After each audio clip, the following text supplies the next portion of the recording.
안녕하세요, 여러분. 동양미술사의 일곱 번째 강의입니다. 이번 주에는 동양미술사 중에서 지난 시간에 이어서 불교미술의 중국전래에 대해서 살펴볼 예정이고요. 특히 위진남북조 시대의 불교미술을 함께 살펴보겠습니다. 위진남북조 시대라고 하는 시기가 상당히 복잡하기도 하고요. 그 다음에 이제 하도 나라 이름도 많이 나오고 지명도 많이 나와서 사실 이 시기가 중국사를 연구하는 사람들 중에서도 제일 이렇게 연구하기 어려운 시대 중에 하나라고 얘기를 하는 시기긴 합니다. 이 시기에는 이제 위진남북조 시대가 지금 원래 강의 계획서에서는 북조 한 번, 그 다음에 남조 한 번 이렇게 잡혀 있는데요.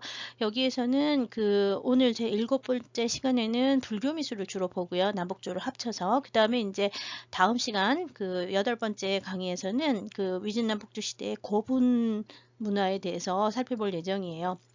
그래서 이번 주하고 다음 주하고는 같은 위진남북조를 하긴 하지만 내용이 이제 하나는 불교미술 쪽, 또 다른 하나는 고분에서 출토된 유물들 이렇게 볼 예정이니까 남조하고 북조를 나누어서 보지는 않고 이렇게 각 지역별로 이제 특징이 있는 유물들을 이제 중심으로 볼 건데요. 이번 주에 보게 되는 제7강의 내용은 제1차 시에서는 불교미술의 중국전래 과정에 대해서 살펴보고요. 제2차 시에는 중앙아시아에서부터 이제 석굴사원의 시작과 그다음에 이제 북위 쪽에 이제 석굴사원을 만드는 과정까지 해서요. 북조의 불교미술 주로 살펴볼 예정이고요. 그다음에 이제 마지막 제3차 시에서 남조의 불교미술 조금 하고요. 그다음에 이제 역시 북조 시대에 만들어진 용문석굴 중심으로 해서 살펴볼 예정입니다. 현재 남아있는 불교미술품들의 대부분은 북조 유물들이 좀 많은 편인데요. 그 가장 큰 이유는 북조에서는 일찍부터 석굴을 대규모로 만들었고 황실에서 발원을 한 대규모의 석굴들이 엄청나게 많이 만들어졌기 때문인데요. 남조의 수도였던 남경 지역에서는 불상을 그렇게 많이 만들었는지 기록에는 많이 만들었다 그러지만 남아있는 유물이 좀 적어서 남조 유물을 이야기하기가 좀 어려운 부분이 있습니다. 여러분 지난 시간에 인도의 불교미술을 처음 이제 살펴보긴 했는데요. 인도에서도 보시면 불교가 기원전 6세기에 시작이 된 종교긴 하지만 불상이 만들어지기 시작하는 시기는 기원 전후한 시기부터 간다라와 마투라라고 하는 두 지역을 중심으로 해서 만들어졌다 그랬죠. 이제 불교가 서쪽이나 또는 동쪽으로 전해지기 시작하는 시기는 기원 전후 정도일 거라고 생각을 하는데요. 물론 이제 지난 시간에 살펴본 것처럼 인도의 아쇼카 왕이라는 사람, 아유광이라는 사람이 자기가 다스리는 국토 전역에 이제 불교를 믿겠다고 하는 선포를 하면서 불법을 믿어라라고 하는 내용의 칙령을 전국에다가 남겼다고 했잖아요. 이제 아쇼카 왕이 기원전 3세기의 왕이기 때문에 아마 이때부터 인도 전역에 불교가 전해진 것 같습니다. 거기서 말하는 인도는 이제 서북 인도 지역, 현재 파키스탄과 아프가니스탄 일대에 해당하는 간다라 지역까지를 포함하는 건데요. 서북 인도 지역까지 이제 불교가 전해진 게 기원전 3세기경부터 이제 전해졌고요. 현재 유적들은 인도에서도 기원전 3세기부터 시작을 해서 불상이 만들어지는 기원 전후한 시기까지의 유적들은 뭐 이렇게 어떤 게 있다고 얘기를 해야 될지 좀 애매한 부분이 많다는 얘기를 했었어요. 중국의 불교가 처음 전래된 것에 대해서는 기록이 전혀 아쇼카 왕의 석치액 이외에 기록이 전혀 남아있지 않은 인도의 사정하고는 달리 중국 쪽은 워낙 일찍부터 이 기록 문화가 발전을 해서 여러 가지 기록들이 지금 굉장히 많이 남아있죠. 중국에 남아있는 각종 문헌 기록에는 중국의 불교가 처음 전래된 것은 후한 때 정도일 거라고 얘기를 합니다. 특히 이제 이 후한 때 불교가 전해졌다고 하는 기록들은 어디 이제 나오냐면 후한서라고 하는 사서, 그 다음에 이제 양나라 때 지어진, 남조의 양나라 때 지어진 고승전이라고 하는 책에 이제 또 많이 나오고요. 그 다음에 이제 북위의 사서인 위서라고 하는 책이 있는데 이 위서에 보면은 성로지라고 하는 부분이 있어요. 그 위서 안에, 사서 안에 있는 한 편이 되는데 이 위서 성로지 안에 또 북위의 불교에 대해서 또는 이제 북위 또 그 이전의 불교에 대해서 상당히 자세하게 적어놓고 있어서요. 후한서, 성로지, 시, 그 다음에 이제 고승전 같은 것도 굉장히 중요하고요. 이 모자 이홍론이라고 하는 책은 지금도 전해지긴 하는데, 이거는 이제 여러 가지 이홍론은 뭐 약간 불교에 대해서는 불교를 갖다 그 기록에 대해서는 약간 신빙성이 좀 문제가 있지 않을까 뭐 이런 얘기를 하기도 합니다. 여하튼 이 위략이라고 하는 게 이제 3세기 때에 지어졌다고 하는 기록이 또 있는데요. 이 3세기 전 위략에 의하면 기원전 2년에 박사 제자 경로라고 하는 사람이 부도경이라고 하는 거를 구두로 전수를 받았다고 얘기를 하는데요. 여기서 말하는 부도라고 하는 거는 붓다를 말하는 거예요.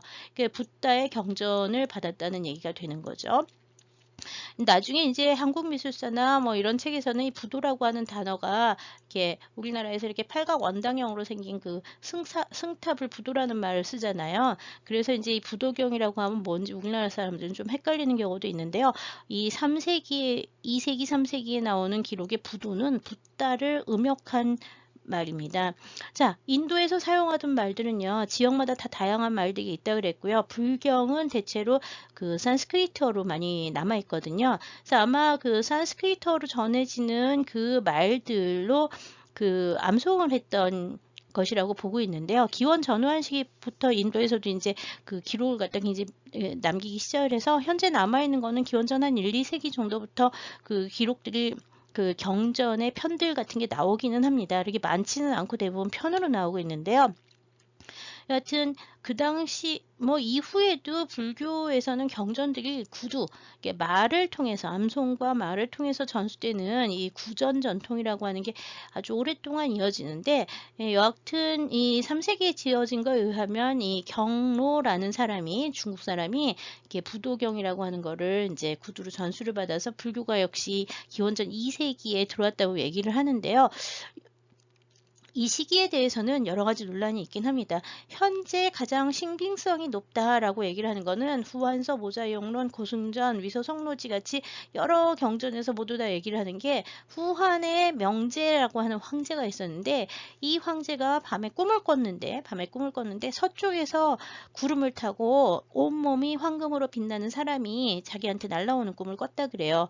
그래서 이 서쪽에서 황금색으로 빛나는 몸을 가진 사람이 날아오는 그런 꿈이 바로 서쪽에서 이제 붓다가 오는 불교가 전해졌다고 하는 얘기를 이제 한다고 보고 있고요. 이 감몽설화라고 하는 게 뭐냐면 꿈에서 붓다를 만나서 감화가 돼서 불교를 믿기 시작을 했다. 그래서 1세기에 불교의 그 중국의 후한대 황제가 이제 불교를 믿었다는 얘기를 하는데 이 부분에 대해서는 역시 또 뭐 여러 가지 좀 의견이 다른 부분이 많습니다. 한편 후한서에 의하면 이거는 후한의 기록 그 역사 기록이죠. 후한서의 기록에 의하면 권 24에 그 당시에 이제 왕제였던 초왕영이라는 사람이 있는데 이 초왕영이 아주 일찍부터 불교를 많이 믿어서 기원 후 65년경 역시 후한 명제 때 되는데 이 초왕영이 동생이에요.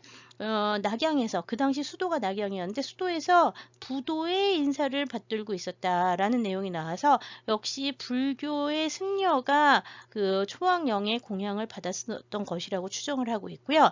그 다음에 이제 후원서에 의하면 166년, 권 60년 양해라는 사람이 그 당시 황제였던 환제라는 사람한테 환제는 146년부터 167년까지 즉위했던 황제인데요. 이 황제한테 양해가 166년에 올린 상소에 뭐냐면 황로와 부도를 모시기 위해서 궁중에 궁궐 내에다가 사당을 갖다가 지은 거는 문제가 있다고 이게 얘기를 하는 거예요. 그래서 그 상소의 내용을 보면 당시 환제가 2세기 중엽 사람이 되는 거죠. 이 2세기의 환제라는 그 황제가 한나라의 황제가 황로라고 하는 거는 그 도교의 그 주창자들을 얘기를 하는 거고요. 그 다음에 부도라고 하는 거는 역시 여기 얘기한 붓다를 얘기를 하기 때문에 불교를 얘기를 하는데 도교사원과 불교사원을 황실 안에 그 궁궐 안에 두었다고 하는 그 기록이 나오고 있어서 여하튼 2세기 후반 정도면은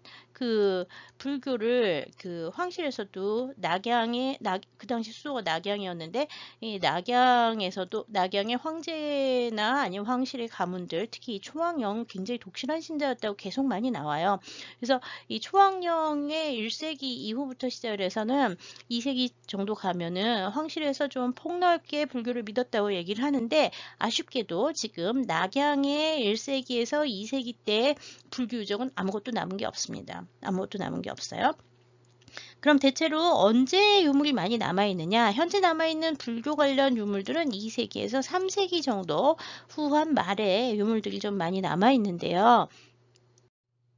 네, 지금 보시고 있는 것이 이제 좀 드물게 발견이 된 그 한나라 때 후한데 그 화상전의 탁본입니다. 여기 보시면 1층, 2층, 3층 해가지고 기단이 있고 1층, 2층, 3층이 되죠. 그래서 상륜부와 3층 탑으로 이루어진 3층 탑이 이 시기에 이제 화상전에 나온 3층 탑이 이제 나온다는 걸 알 수 있고요. 양쪽 옆에 보면 꽃이 있는데 이 꽃은 아마 연꽃일 거라고 생각을 해요. 그래서 이 탑과 연꽃이라고 하는 불교의 상징물들이 3세기 정도, 2세기에서 3세기 정도에 아마 중국에서 좀 저것이 이제 불교를 가르치는 것이다 라고 하는 것을 알고 있었던 것 같고요. 그렇지만 불교의 그 심오한 사상이라든지 아니면 불교의 왜 인도를 중심으로 하는 여러 가지 세계관이나 사상이라든지 여러 신들이라든지 뭐 이런 구체적인 불교의 성격을 가지고 이해를 했다기보다는 그냥 서쪽에서 전래된 하나의 독특한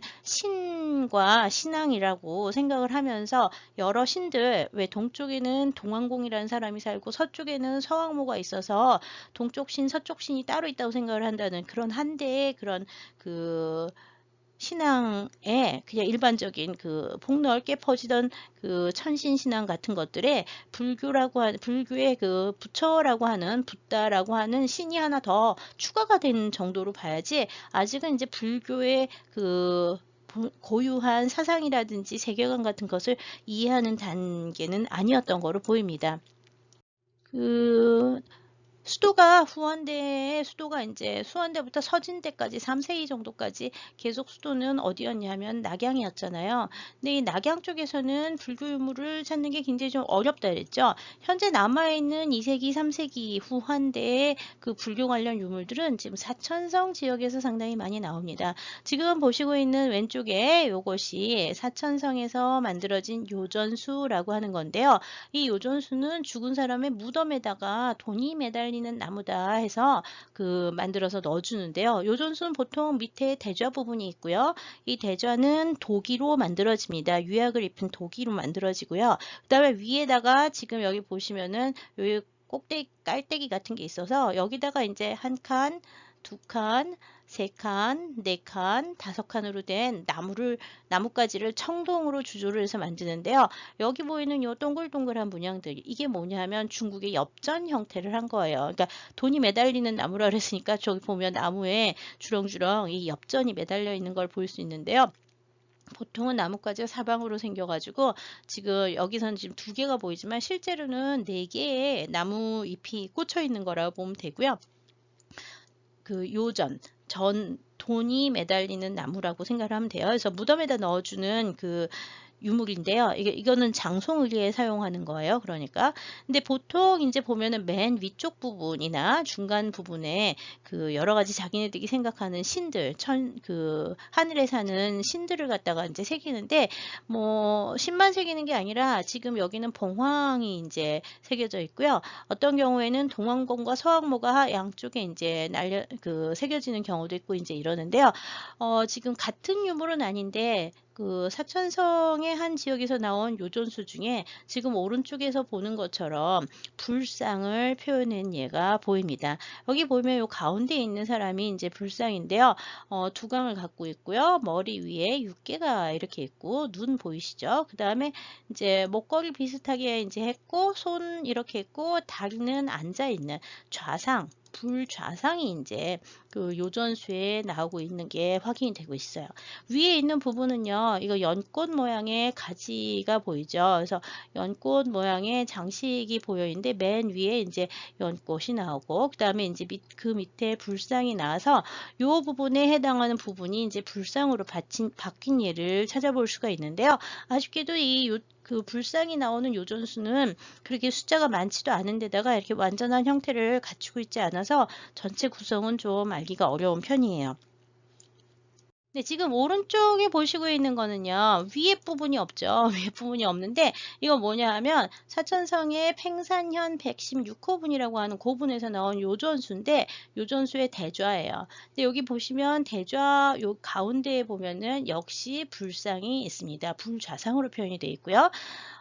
통견, 옷주름이 이렇게 U자로 돌아가는 통견이라고 하는 옷을 입었고, 부처님의 옷은 보통 통견하고요. 우견편단하고 두 가지 나눠진다고 생각하시면 돼요.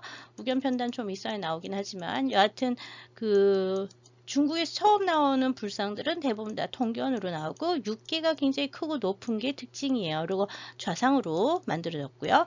왼쪽에 있는 것도 상당히 비슷한데 여기는 훨씬 더 불상처럼 보이게 되죠. 그 다음에 여기 손에 보면은 손이 이렇게 있고 옷주름을 이렇게 잡고 있어서요. 왼쪽 손으로 그 옷주름을 잡고 있는 불좌상이 있는데요. 이거는 사천성 낙산 지역에 있는 마호라고 하는 그 무덤이 있는데 이 마호 애묘라고 하는 거는요, 절벽 이렇게 있으면 절벽에 구멍을 파고 이제 그 무덤을 만들었는데 그 애묘가 방이 보통 이제 한두 개 있는데요. 들어가는 입구에 이 윗벽 중간에 이제 이 불상이 수호하는 것처럼 이제 새겨져 있는데요. 여기 보이는 것도 두꺼운 통견을 입었고 옷은 거의 신체 표현은 보이지 않고요.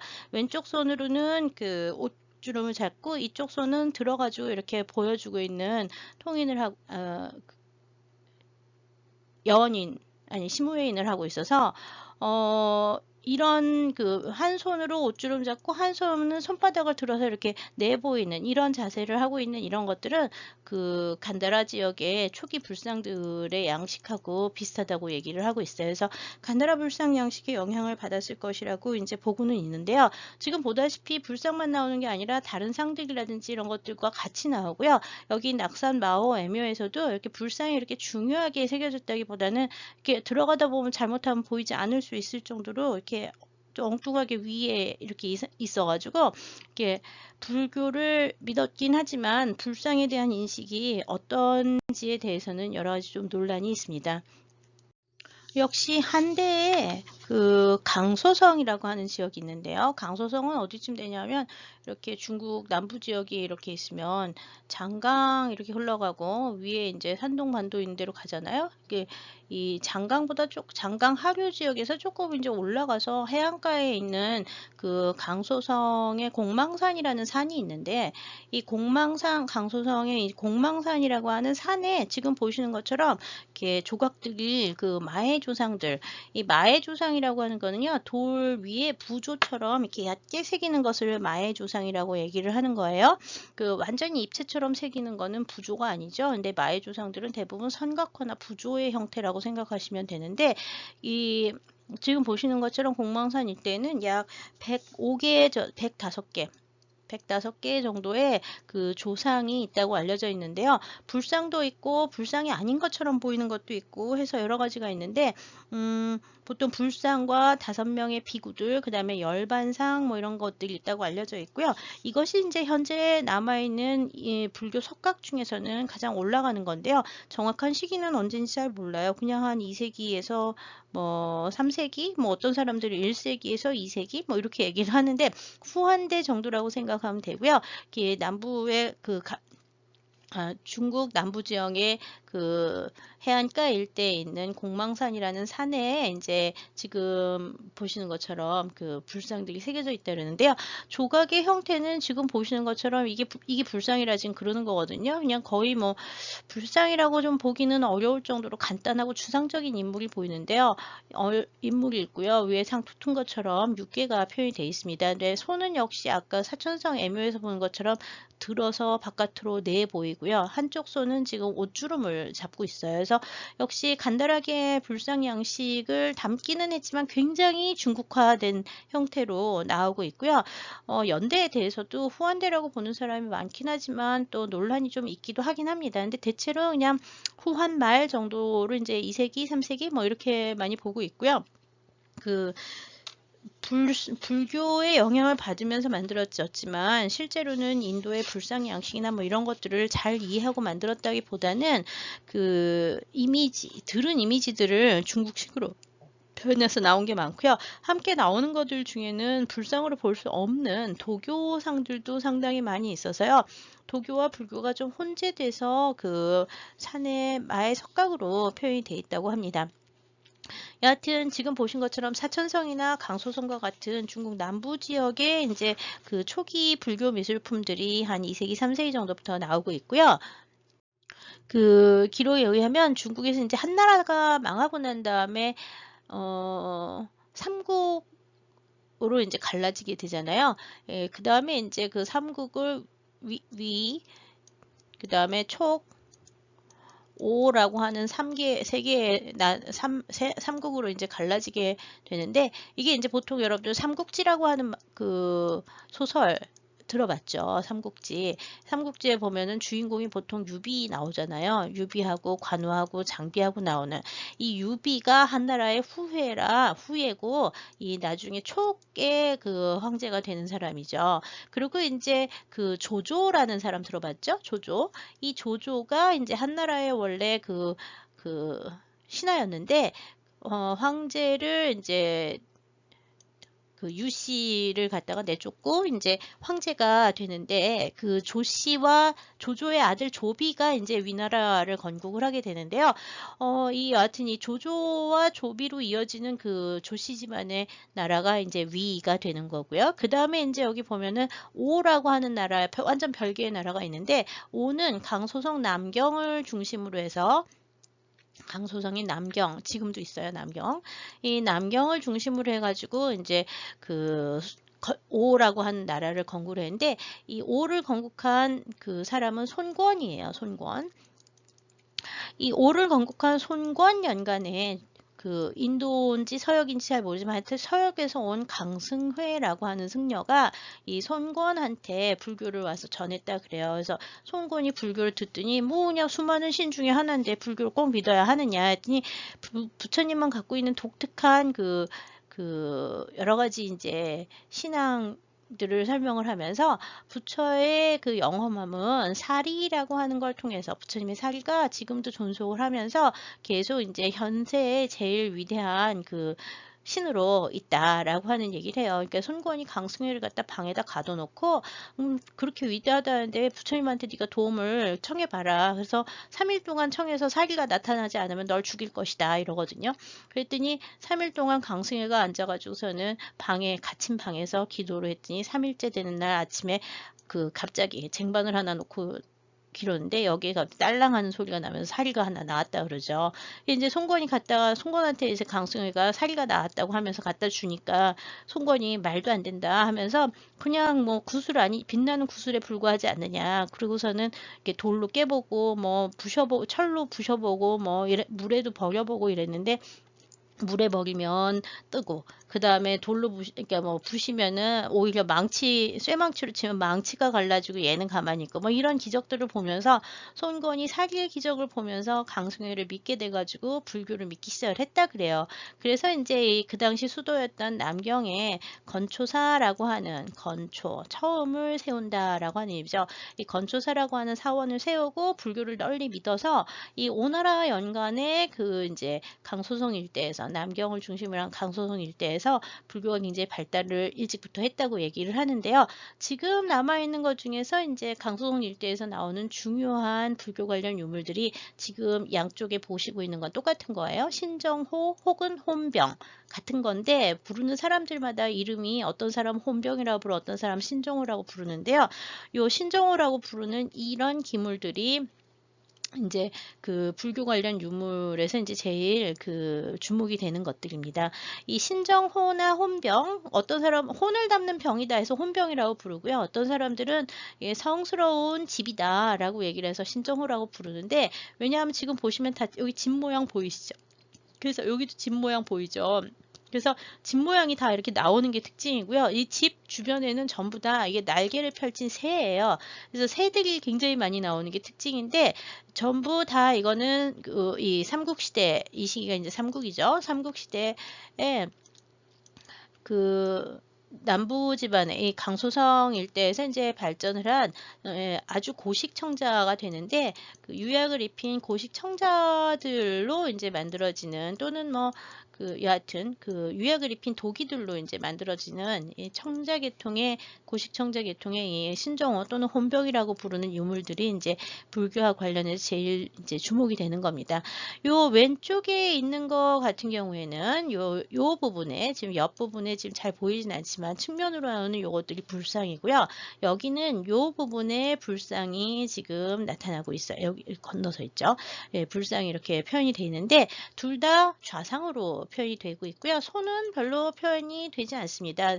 옷이 이렇게 얼굴이 있으면 이렇게 있어서 옷주름만 이렇게 하고, 밑에는 연꽃 비슷하게 이렇게 나오는 게 특징이에요. 그래서 아주 간단한 불상들이 나오는데, 보다시피 여기는 불상만 나오는 게 아니라 사람도 있고요. 이런 거 사람이거든요. 그 다음에 새도 있고 갖가지 동물들도 있고, 여기 보면은 뭐 물고기 같은 거나 뭐 악어 비슷한 거에 뭐 원숭이 같은 거에 뭐 이런 동물이 굉장히 많고, 이래서 여기 보이는 불상은 불상을 위해서 만들었다기보다는 죽은 자의 혼이 이 병에 담겨서 내세로 간다고 생각을 하는, 또는 혼이 여기서 머무른다고 생각을 하고, 이런 거를 무덤에다 넣어주는데요. 아까 왜 사천성의 유존수도 죽은 사람 노잣돈하라고 무덤에는 넣어준다는 것처럼, 이건 죽은 사람이 혼이 여기 살 거라고 생각을 해서 혼이 머무는 집이다라고 해서 혼병이라고 이제 보통 부르는 건데, 지금 보는 것처럼 이 뭔지 잘 모르는 이 독특한 기형 속에 이제 여러 신들이 나오면서 그 신 중에 하나로서 부처가 등장을 하는 게 특징이라고 할 수 있습니다.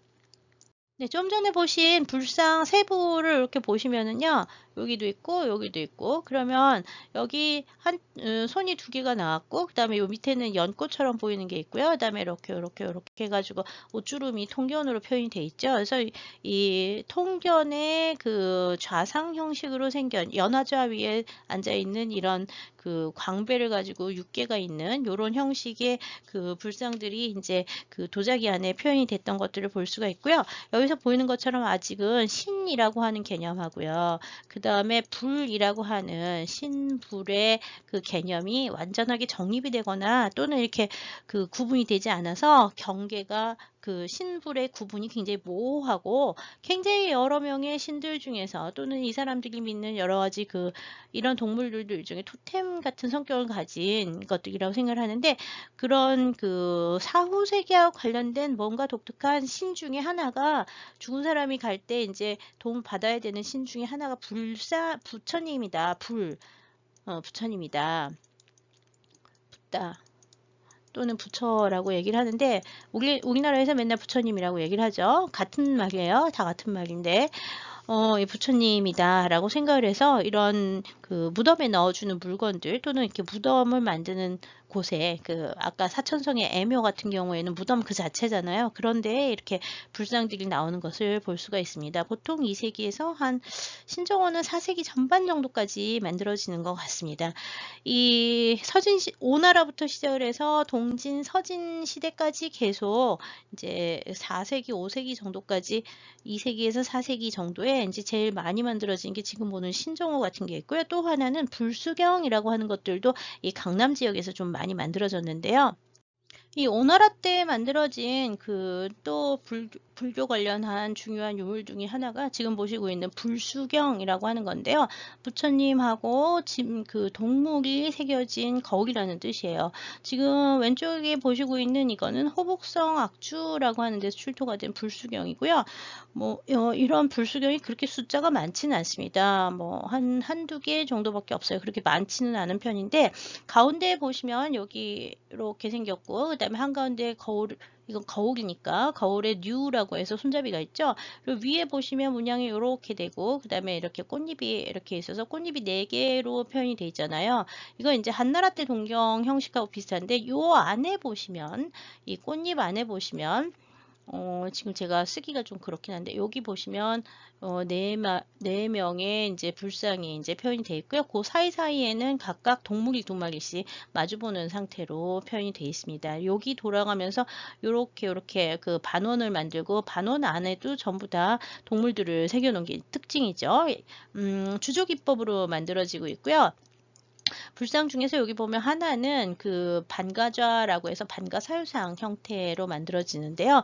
나머지는 다 그 앞에 도자기랑 비슷하게 좌상으로 만들어집니다. 지금 이제 보시면 여기 이제 그 불상의 세부를 잠깐 보실 텐데요.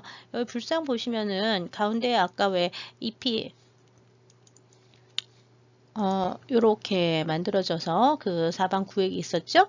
그리고 이제 여기 거신광이라고 하는 게 나오고요. 그 다음에 그 머리 있고요. 그 다음에 광배 두광이 있고요. 그 다음에 앉아있는 상이 새겨져 있습니다. 그 다음에 밑에 연꽃이 나와서 연화대자 밑에 있는 불상을 표현을 했고요. 재밌는 거는 2마리의 동물이 양쪽에 나와요. 이 2마리의 동물은 용처럼 생겼기 때문에 이게 무슨 동물인지 논란이 좀 많은데 하여튼 2마리의 용처럼 생기는 동물 아래 옆에 원래 이게 이제 인도에서는 사자로 나와야 되는데 사자가 중국에 살지 않잖아요. 그래서 이 사자나 용이나 이런 것들은 중국 사람들이 보기에는 굉장히 이상한 또는 이렇게 상상의 동물 같다고 생각을 해가지고 형태들이 아주 좀 혼란하게 초기에는 나오는 것들이 많습니다. 여하튼 지금 2마리의 동물을 옆에 거느린 그 연화대자 위에 앉아있는 불좌상을 표현을 했고요. 여기 보면은 이렇게 돼서 나오는 게 새 날개예요. 새 날개가 있어서 새가 2마리가 이제 그 마주보고 있는 형태로 나오는데 요런 형태들은 불교 그 기본적으로는 한대 후한대 동경들의 형식에 불상이 섞여 들어가는 거라고 이제 보시면 될 것 같습니다. 허북성 지역에서 나오는 거죠. 한 3세기 정도 고분에서 이제 출토가 된 예로 알려져 있고요. 이런 예들이 많지는 않지만 3세기, 4세기 정도에 몇 점이 알려져 있습니다. 주로 강남 지역에서 출토가 되고 있죠. 역시 중국 기록에는 그 아까 위, 그 다음에 촉, 그 다음에 오라고 하는 세 나라가 있었고 손권을 중심으로 하는 오나라에서 이제 불교를 많이 믿었다는 얘기를 했잖아요. 위는 후한대 수도인 낙양이 계속 수도였기 때문에 이 위 지역에는 아까 후한대부터 계속 불교가 있긴 있었던 것 같은데 이 위 때에는 불교를 그렇게 많이 믿지는 않습니다. 전해져 있었지만 많이 믿지는 않았고요. 그 다음에 이제 이 위촉오를 갖다 통일을 하는 건 누구냐 하면 이 위나라의 그 장군이었던 사마씨가 그 원래 조씨였잖아요. 조씨 왕조였는데 이 조씨를 물리치고 사마씨가 왕이 되는 진이라고 하는 나라가 드는데요. 이 진나라 때 그 낙양을 수도로 했을 때가 이제 서진이라고 하고요. 서진. 그 다음에 나중에 북쪽에서 5호 16국 시대라고 해서 오랑캐들이라고 얘기를 하지만 북쪽의 유목민족들이 대거 중국 낙양 쪽으로 이제 남하를 하기 시작하는데 이 5호 16국 시대가 시작이 되면서 이 5호 16국 시대에 그 낙양을 수도로 하던 서진은 어디로 도망을 가냐면 남경으로 도망을 가요. 그래서 이제 남경에 수도를 두고 이제 옮기기 때문에 서쪽에 있었던 그 수도가 서쪽 낙양에 있었던 그 서진 시대하고요. 동남쪽에 남경으로 내려오는 시기는 동진으로 구별을 하게 되는데요. 이 동진부터 시작을 해서 그 다음에 송제, 양진 이어지는 남조의 왕조들이 다 남경을 중심으로 해서 나오고요. 북쪽 지역은 낙양을 비롯한 북쪽 지역은 전부 다 이 5호 16국이라고 하는 여러 오랑캐의 나라들이 이제 생기게 되는데 이게 이제 나중에 북조가 되는 거예요. 이 불상과 비슷한 것들은 지금 보는 것처럼 오와 그 다음에 이제 그 서진 동진 연간까지 그 불수경이라든지 이런 것들이 동진 연간까지 계속 만들어지는데 남조 쪽에서 본격적인 불상은 남아있지 않아요. 이 지역에서 나오는 거는 지금 남아있는 불상 중에 제일 오래되는 거는 뭐 430년 뭐 이 정도 되는 그 남조 쪽의 불상들은 대부분 4세기, 5세기, 4세기 후반에서 5세기 전반 정도 돼야지 나오고요. 지금 남아있는 지금 이 두 개의 불상이 아마 중국에서는 아마 가장 일찍 만들어진 불상 중에 하나일까라고 생각을 하는데 둘 다 5호 16국 시대의 북쪽 지역에서 만들어지게 됩니다. 이 5호 16국이라고 하는 건 다섯 오랑캐가 16개의 나라를 세웠던 시절이다 해서 5호 16국이라고 하는데요. 왼쪽에 보시고 있는 것이 이제 미국의 세클러 박물관에 소장이 되어 있는 금동불 좌상입니다. 이 금동불 좌상은 그 콧수염이 있긴 하지만 그 다음에 이제 머리 모양은 좀 중국 사람처럼 이렇게 빗어 올렸지만 육개가 있고요. 그 다음에 이제 광배가 있고 옷은 이렇게 해서 넘어가는 이런 형태는 간다라의 불상과 상당히 유사합니다. 얼굴도 사실 중국 사람보다는 좀 더 서역적인 요소들이 많이 보이죠. 그 다음에 이제 윗부분에 보면 이렇게 네모난 구멍이 하나 있는데 이 구멍은 광배를 넣었던 것인지 아니면 여기다 사리를 봉안한 건지 좀 논란이 있긴 있어요. 지금 뭐 이렇게 크기가 크지 않습니다. 32.9cm 정도밖에 안 되기 때문에 그렇게 크기가 크진 않지만 현재 남아있는 가장 오래된 556 시대 불상 중에 하나가 이 미국 세클러 소장 박물관에 있는 불상이고요. 밑에 보시면은 간다라 불상에서도 이렇게 보면은 처음에 사자가 두 마리 나온다 그러잖아요. 두 쌍사자 좌위에 그 앉아있는 그리고 손은 두 개를 모으고 있으니까 이거 선정인이라고 하는데 선정인의 불좌상이 이제 가장 오래된 예라고 볼 수 있고요. 이거는 간다라 지역의 영향, 인도 간다라 지역, 특히 이제 쿠시안 시대 간다라 불상의 영향을 많이 받고 있죠. 오른쪽에 있는 이 상은 지금 불두만 남아있는데 불두라고 하는 거는 부처의 머리예요. 불사의 머리인데 중앙아시아의 호탄 지역에서 출토가 된 겁니다. 이거는 일본의 오타니라고 하는 사람이 중앙아시아 지역을 탐험하고 돌아오면서 가져왔고요. 현재 일본의 동경 국립박물관에 소장이 되어 있는 상입니다. 머리는 독특하게 이렇게 묶었죠. 끈을 해서 묶었고 이마에는 백호 대신 이렇게 점으로 꽃 모양의 점으로 표현이 되어 있는데 초기에 5, 16국 시대 불상들을 보면 이렇게 낙호 수염이 그려져 있는 것들을 볼 수가 있고요. 역시 간다라 불상 이 머리 모양이라든지 이런 것들은 지역적 특색, 호탄 지역의 특색을 보여주고 있긴 하지만 전체적인 양식들은 간다라 불상하고 상관이 많이 있다고 보고 있습니다. 이에 비해서 좀 더 중국화된 본격적인 중국적인 양식의 불상이 보이는 예는요. 다음에 보시는 후조 건무 4년명이 되겠습니다. 이 지금 보시고 있는 후조 건무 4년명은 338년이라고 하는 후조 때의 건무 4년이 되는 거예요. 후조라고 하는 5, 16국의 한 나라 중에 하나인 후조 때 338년의 연대를 가지고 있는 상인데요. 이것이 이제 지금 남아있는 중국에 알려진 그 현존하는 중국의 가장 오래된 기년명 불상이에요. 기년명이라는 단어 많이 들어보셨죠? 그 연대가 쓰여져 있는 불상이에요. 현존하는 가장 오래된 기년명 불상은 지금 보고 있는 338만 명인데 명문은 어디 새겨져 있냐면 뒷면 이 부분에 새겨져 있습니다. 음각으로 새겨져 있고요. 잘 보이진 않지만 이 대좌는 앞으로 가만 이게 평범하게 되어 있고요. 구멍이 한 3개쯤 뚫어져 있는 거로 봐서 아마 여기에 원래는 사자를 별도로 만들어서 붙였을 거라고 보고 있어요. 여기는 향로가 들어갔을 가능성이 있다고 보고 있죠. 물론 다 없어졌지만 지금 보시고 있는 거는 역시 간다라 불상 양식에서 보이는 통견의 법위를 읽고 통견의 법위를 읽고 손은 선정인을 했는데 이 선정인이 아까 조금 전에 보신 상은 손이 이렇게 손등이 앞으로 보이는 게 아니라 손을 무릎 위에다가 이렇게 올려놓고 있는 형태로 만들어졌는데 얘는 앞에다가 가슴에 모으듯이 이렇게 배에다가 이렇게 가슴 모으고 있는 것처럼 나오는데 이런 선정인은 제대로 된 선정인이 아니라서 어떤 사람들은 중국식 선정인이라는 말을 쓰기도 해요. 예, 참선하는 자세긴 한데 배를 가리고 있는 모습으로 나오잖아요. 배를 가렸다기보다는 선정하는 자세를 조각으로 표현하기가 힘들기 때문에 이렇게 표현했을 거라고 보고요. 그 다음에 이제 이 옷주름 같은 경우에는 굉장히 도식적으로 반복해서 규칙적으로 해서 나오는 게 볼 수 있고요. 제일 가장 다른 특징은 머리 형태가 되겠습니다. 이 머리 형태 같은 경우에는 지금 보는 것처럼 아까 보던 것들하고도 완전히 다른 좀 중국의 머리 상투 우리나라에서는 왜 상투 튼 거 비슷하게 보이잖아요. 이런 형태는 얼굴이나 뭐 머리 형태는 완전히 중국화가 돼 있어서 지금 보시고 있는 338년명은 현존하는 가장 오래된 그 중국의 기념명 불상이지만 이미 이 기념명 불상이 나오는 4세기 전반이면 338년 4세기 전반이잖아요. 4세기 전반이면 불상의 중국화가 중국 양식화가 진전이 되고 있었다는 걸 알 수가 있어요.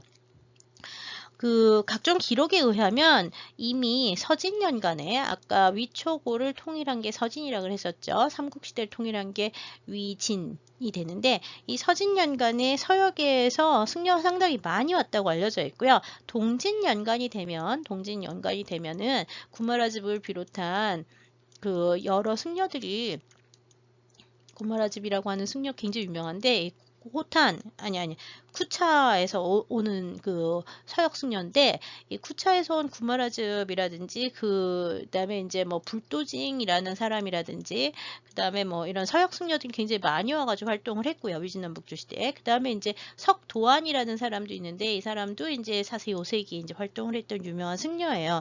이제 이런 서역계 승려들이 이제 중국의 중원이라든지 중국 각지에 와서 이제 활동을 하면서 그 제자들이 이제 나오기 시작을 하면서 불교가 훨씬 본격적으로 4세기 정도 되면은 발전을 하게 되고요. 불상도 그래서 4세기쯤에는 이미 30 이상 80종호 같은 인도에서 얘기를 하는 불상을 만들어야 되는 가장 기본적인 원칙이 30 이상 80종호다 뭐 이런 얘기 하는데 그런 것들에 의해서 불상이라고 하는 것들을 만들기 시작을 한 거로 보이고 있어요. 4세기가 되면. 이 4세기 때 56국에서는요, 이 후조의 성륵과 석호라고 하는 왕이 있었는데 그 두 왕이 다 엄청나게 불교를 열심히 믿었고요. 그 당시에 불도징이라고 하는 아주 유명한 승려가 있어서 서역에서 온 승려가 있어서 이 불도징을 후원을 하면서 불교가 아주 성행했었다 그래요. 같은 시기에 동진 남쪽에 있었던 나라고 후조는 북쪽에 있었던 나라인데 이 후조 연간에도 왕실에서 이제 불교를 믿었고요. 동진 연간에는 남경에 약 1700여 개 정도의 불교 사원이 있었다 그러는데 진짜로 그렇게 많았는지는 잘 몰라요. 여하튼 지금 보이는 이 불상, 아까 보셨던 세클러 소장 불상이라든지 지금 보고 있는 후조건무 4년명 같은 경우에는 인도 간다라 지역의 불상 양식의 영향을 받으면서 아마 중국의 전통적인 청동 주조기법을 이용해서 만들었을 거라고 불상을 만들었을 거라고 보고 있는데요. 여기 보시면은 네모난 뒷꽂이 흔적이 보이는데 이거 뭐 하는 거냐면 나중에 광배를 별도로 만들어서 여기다 끼워서 연결을 하는 광배 뒷꽂이가 되겠습니다. 그 다음에 안에 보시면은 안에가 이렇게 비었잖아요. 빈 거를 보면은 속이 완전히 이렇게 많이 비어가지고 아주 얇게는 아니지만 하여튼 적당히 얇게 속이 꽉 찬 상태가 적당히 얇게 조각이 되어 있음을 알습니다. 이것도 한 30cm가 넘는 상이라서 생각보다 좀 크긴 합니다. 그래서 우리나라의 초기 불상들은 보통 10cm 내외로 나오는 거에 비해서 중국에서 만들어진 불상들은 처음에 만드는 것들이 대부분 30cm에서 40cm 정도 되는 한 중형급 정도 상들이 청동으로 좀 많이 만들어졌다고 보시면 될 것 같습니다.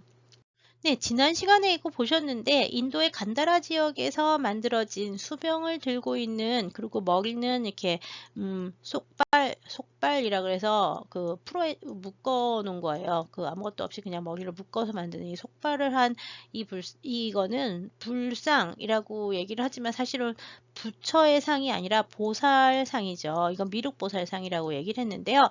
우리가 보통 불교다라고 하면 부처님만 믿는다라고 얘기를 하지만 불교에는 굉장히 수많은 여러 신들이나 존격들이 있어요. 이게 보살이라고 하는 존격을 지난번에 설명을 했지만 미륵보살의 경우에는 미륵보살은 다음 시대를 이끌고 갈 새로운 시대를 이끌고 갈 보살이라고 얘기를 했었죠. 지금 보고 있는 이 간다라의 미륵보살 미륵보살은 간다라에 이미 미륵신앙이 있었다는 걸 알려주고 있고요. 오른쪽에 보고 있는 것이 5호 16국 시대에 중국의 북조 지역에서 출토가 된 상인데 이것도 역시 일본의 후지유린간이라고 하는데 소장이 돼 있긴 합니다. 지금 그 중국에 남아 있는 거 아니고요. 여기 보면은 옷 이렇게 해가지고서는 윗부분은 그 나신으로, 그러니까 상반신은 나신으로, 이것도 그렇고 이것도 그렇고, 그다음에 여기 보면 커다란 목걸이를 했는데 여기도 커다란 목걸이를 했고, 목걸이 가운데에는 두 마리의 용이 보주를 하나 들고 있는 형태라는데 여기도 똑같이 새겨져 있어요. 그다음에 위에 또 목걸이를 하나 더 했죠. 그래서 장신구를 걸치고 있고, 그다음에 이제 쇼를 어깨에서 이렇게 내려오면서 했고요. 그다음에 여기 보면은 병을 들고 있어요. 그래서 손을 들어서 내밀었는데 여기는 손이 지금 없죠. 그래서 이 손을 들어서 내보이고, 한쪽에는 불성의 경우에는 이제 옷주름을 잡는데, 이 미륵보살 같은 경우에는 수병을 잡고 있잖아요. 그래서 머리도 이렇게, 여기는 지금 물론 길어가지고 이렇게 축 내려 쳐진 모습을 했지만 얘는 이렇게 위로 딱 올려 세웠는데, 얘는 석상이고요. 간다라상은 석상, 돌로 만든 상이고, 이거는 금동상이에요. 금동상은 청동을 주조해서 만들고 도금을 한 예라고 보시면 되는데요. 미륵보살상 같은 경우에도 불상뿐만 아니라 지금 보살상에서도 이 불교의 상들 모두 다 초기 간다라 불교 미술의 영향을 많이 받은 상들을 만들었습니다. 이런 지금 간다라 영향을 받았다고 하는 아까 보셨던 세클러 수장의 금동 불좌상이라든지, 오른쪽에 보고 있는 금동 미륵보살 입상이라든지 이런 것들이 이제 간다라 불상하고 상당히 유사한 형식으로 만들어졌는데, 정확한 제작지라든지 제작 시기는 잘 알 수는 없지만 간다라의 상들이 보통 2세기, 3세기 이렇게 얘기를 하고 있기 때문에 요 상들은 조금 더 늦어서 한 3, 4세기 정도가 아닐까라고 추정을 하고 있습니다. 그래서 북조 지역을 중심으로 해서 지금 보시는 것처럼 간다라의 영향을 받은 불상들이 본격적인 불상들이 처음 나오기 시작을 하는데요. 북조 지역에서 이런 인도 간다라 지역의 영향을 받은 불상이 처음 나오기 시작하는 가장 큰 이유는 불교가 전래되던 중요한 루트 중에 하나가 북쪽 지역에 있었기 때문입니다. 그 부분에 대해서는 다음 시간 제2차 시에 이어서 살펴보도록 하겠습니다. 그러니까 여기까지 해서 7번째 7강의 첫 1차 시 수업은 마치도록 하겠습니다. 감사합니다.